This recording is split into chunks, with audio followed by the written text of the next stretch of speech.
আসসালামু আলাইকুম রহমতুল্লাহি বারকাতুহু। সম্মানীয় ইমানদার ভাই সকল, আসুন আজকে আমরা জানবো যে বিশ্বনবী সাল্লাল্লাহু আলাইহি ওয়াসাল্লাম তিনি যে আল্লাহর রসুল এবং শেষ নবী, তা আমরা কিভাবে জানবো বা বুঝবো।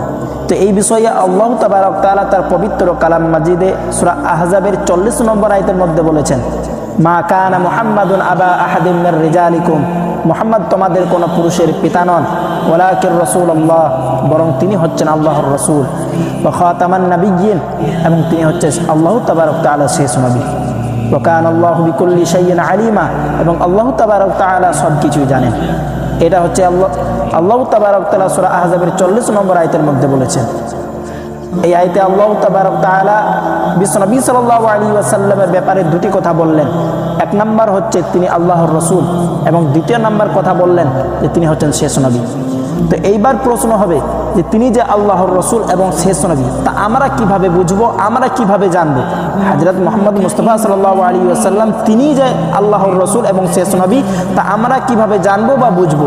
তো এই বিষয়ে বিশ্বনবী সাল্লাল্লাহু আলাইহি ওয়াসাল্লামের শেষ নবী হওয়ার ব্যাপারে চারটি দলিল রয়েছে।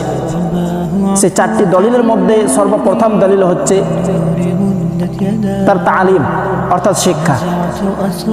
দ্বিতীয় নম্বর দলিল রয়েছে তার মুআজিজা অর্থাৎ অলৌকিক ঘটনা, এবং তৃতীয় নম্বর দলিল রয়েছে যে তার চরিত্র আখলাক, এবং চতুর্থ নম্বর দলিল রয়েছে যে তার সাহাবীগণ।